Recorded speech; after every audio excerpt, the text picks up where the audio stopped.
Halo semua, pada saat ini kami dari kelompok 1 ingin menjelaskan materi mengenai materialitas dalam mata kuliah Auditing 1 dan dengan dosen pengampu kami, Encik Sinca Randanu, dan kami sebagai anggota kelompok adalah sebagai berikut.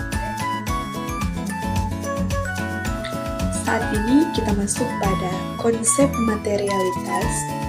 Materialitas merupakan dasar penerapan standar auditing, terutama standar pekerjaan lapangan dan standar pelaporan. Oleh karena itu, materialitas mempunyai pengaruh yang mencakup semua aspek audit dalam audit atas laporan keuangan.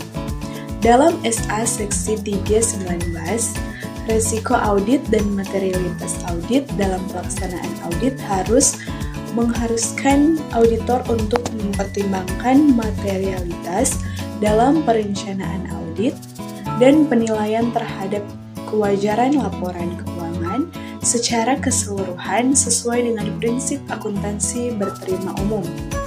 Pengertian materialitas adalah sebesarnya nilai yang dihilangkan atau salah saji informasi akuntansi yang dilihat dari keadaan yang melingkupinya dapat mengakibatkan perubahan atas atau pengaruh terhadap pertimbangan orang yang meletakkan kepercayaan terhadap informasi tersebut karena adanya penghilangan atau salah saji itu. Pentingnya konsep materialitas dalam audit atas laporan keuangan. Dalam audit atas laporan keuangan, auditor tidak dapat memberikan jaminan bagi klien atau pemakai laporan keuangan yang lain bahwa laporan keuangan auditan adalah akurat karena auditor yang bersangkutan tidak memeriksa setiap transaksi yang terjadi dalam tahun yang diaudit dan tidak dapat menentukan apakah semua transaksi yang terjadi telah dicatat, diringkas, digolongkan, dan dikompilasi secara semestinya ke dalam laporan keuangan. Oleh karena itu, audit atas laporan keuangan, auditor memberikan keyakinan atau asuransi sebagai berikut. Yang pertama, auditor memberikan keyakinan bahwa jumlah-jumlah yang disajikan dalam laporan keuangan beserta pengungkapannya telah dicatat, diringkas, digolongkan, dan dikompilasi.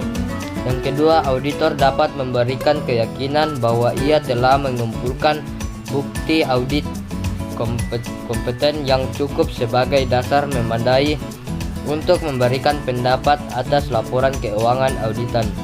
Yang ketiga, auditor dapat memberikan keyakinan dalam bentuk pendapat atau memberikan informasi dalam hal terdapat kekecualian bahwa laporan keuangan sebagai keseluruhan disajikan secara wajar dan tidak dapat salah saji material karena kekeliruan dan ketidakberesan. Dengan demikian, ada dua konsep yang mendasari keyakinan yang diberikan oleh auditor, yaitu konsep materialitas yang menunjukkan seberapa besar masalah sajian dan risiko, dan konsep risiko audit yang menunjukkan tingkat risiko kegagalan auditor. Untuk mengubah pendapatnya atas laporan keuangan sebenarnya berisi salah saji material. Pertimbangan awal tentang materialitas. Auditor melakukan pertimbangan awal tentang tingkat materialitas dalam perencanaan auditnya.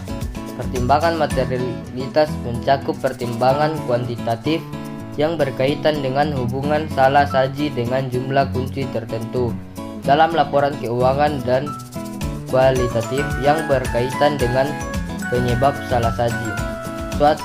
Suatu salah saji yang secara kuantitatif tidak material dapat secara kualitatif material karena penyebab yang menimbulkan salah saji tersebut. Berikut ini adalah contoh pertimbangan kuantitatif dan kualitatif yang dilakukan oleh auditor dalam mempertimbangkan materialitas. Yang pertama, hubungan salah saji dengan jumlah kunci tertentu dalam laporan seperti laba bersih sebelum pajak dalam laporan keuangan. Yang kedua, total aktiva dalam neraca. Yang ketiga, total aktiva lancar dalam neraca. Yang keempat, total ekuitas pemegang saham dalam neraca. Yang kedua, faktor kualitatif seperti A. Kemungkinan terjadinya pembayaran yang melanggar hukum. B. Kemungkinan terjadi ketidakberesan. C. Syarat yang tercantum dalam perjanjian penarikan kredit dari bank yang mengharuskan klien untuk mempertahankan beberapa rasio keuangan pada tingkat minimum tertentu. D. Adanya gangguan dalam tren laba. E. Sikap manajemen terhadap integritas laporan keuangan. Dalam perencanaan audit, auditor harus menetapkan materialitas pada dua tingkat berikut ini. A. Tingkat laporan keuangan karena pendapatan auditor atas kewajiban mencakup laporan keuangan sebagai keseluruhan. B. Tingkat saldo akun karena auditor memverifikasi saldo dalam mencapai kesimpulan menyeluruh atas kewajaran laporan keuangan. Faktor yang harus mempertimbangkan dalam melakukan pertimbangan awal tentang materialitas pada setiap tingkat dijelaskan berikut ini. Materialitas pada tingkat laporan keuangan auditor menggunakan dua cara dalam menerapkan materialitas. Pertama, auditor menggunakan materialitas dalam perencanaan audit, dan kedua pada saat mengevaluasi bukti audit dalam pelaksanaan audit. Materialitas pada tingkat saldo akun. Materialitas pada tingkat saldo akun adalah salah saji minimum yang mungkin terdapat dalam saldo akun yang dipandang sebagai salah saji material.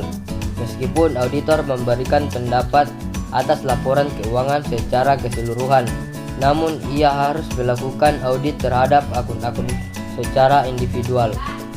Dalam mengumpulkan bukti-bukti audit yang dipakai sebagai dasar untuk menyatakan pendapatnya atas laporan keuangan auditan.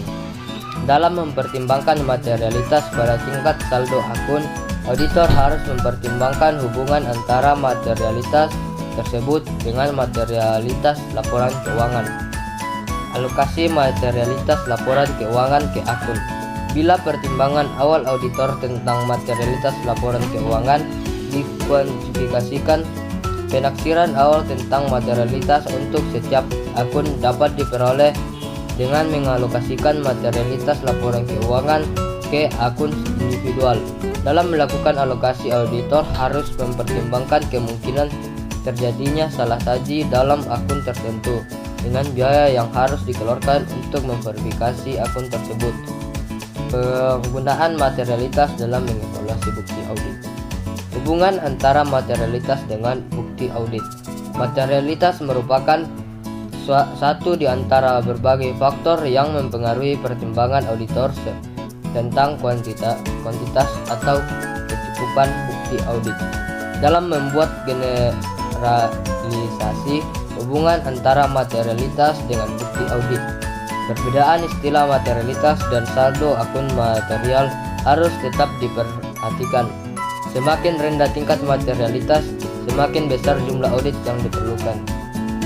Semakin besar atau semakin signifikan suatu saldo akun, semakin banyak bukti yang diperlukan. Poin penting yang selanjutnya yaitu indikator materialitas. Menurut Mulyadi, ada 4 indikator dalam menentukan pertimbangan tingkat materialitas. Yang pertama, ada pertimbangan awal materialitas ketika melakukan audit atas laporan keuangan. Dalam hal ini, auditor mengambil peran, di mana auditor harus menentukan nilai materialitas sebagai koreksi atas kemungkinan salah saji dalam suatu laporan keuangan. Penentuan materialitas ini yang sering disebut sebagai materialitas perencanaan. Ini dapat bervariasi menurut tingkat materiality yang digunakan dalam menarik kesimpulan audit dan dalam mengevaluasi temuan audit ketika keadaan berubah, dan informasi tambahan tentang klien juga dapat diperoleh selama pelaksanaan audit tersebut. Dalam pertimbangan awal materiality, auditor harus menentukan di dalamnya ada materialitas salah saji laporan keuangan pada 2 tingkat berikut. Yang pertama, tingkat laporan keuangan, karena opini auditor atas kewajaran mencakup laporan keuangan secara keseluruhan, dan yang kedua tingkat saldo akun, karena auditor dalam hal ini juga memverifikasi saldo akun dalam mencapai kesimpulan keseluruhan atas kewajiban laporan keuangan tersebut. Indikator yang kedua yaitu materiality pada tingkat laporan keuangan. Pada indikator ini dijelaskan bahwa jika laporan keuangan mengandung salah saji, maka laporan keuangan tersebut mengandung kesalahan. Kesalahan yang dibuat mungkin secara sendiri ataupun bersama-sama. Sangat penting untuk mencegah penyajian yang tidak wajar dalam laporan keuangan. Sesuai dengan prinsip akuntansi yang berlaku umum, maka dibutuhkan penyajian laporan keuangan yang wajar di dalamnya. Dalam keadaan ini, salah saji dapat terjadi sebagai akibat dari penerapan prinsip akuntansi yang berlaku umum yang tidak benar, penyimpangan dari fakta, atau penghilangan informasi yang diperlukan. Dalam merencanakan audit, auditor harus menyadari bahwa terdapat lebih dari satu tingkat materialitas salah saji yang terkait dengan laporan keuangan. Faktanya, setiap laporan keuangan dapat memiliki lebih dari satu tingkat materialitas salah saji. Untuk laporan laba rugi, materiality salah saji dapat dikaitkan dengan total pendapatan, pendapatan operasional bersih, laba bersih sebelum pajak, atau laba bersih setelah pajak. Untuk neraca sendiri, materiality dapat didasarkan pada total aset, aset lancar, modal kerja, atau modal saham. Sampai saat ini, tidak ada pedoman resmi yang diterbitkan oleh Ikatan Akuntan Indonesia tentang ukuran kuantitatif serta misrepresentasi materiality. Berikut ini adalah contoh dari beberapa pedoman kuantitatif yang digunakan. Yang pertama, laporan keuangan dianggap salah saji material jika terdapat salah saji 0% sampai 10% dari laba sebelum pajak. Yang kedua, laporan keuangan dianggap salah saji material jika terdapat salah saji 2% sampai 1% dari total aset yang ada. Yang ketiga, laporan keuangan dianggap salah saji secara material jika terdapat 1% salah saji dari kewajiban yang ada. Yang keempat, laporan keuangan dianggap salah saji material jika terdapat salah saji 2%, 1% sampai 2% pada pendapatan kotor.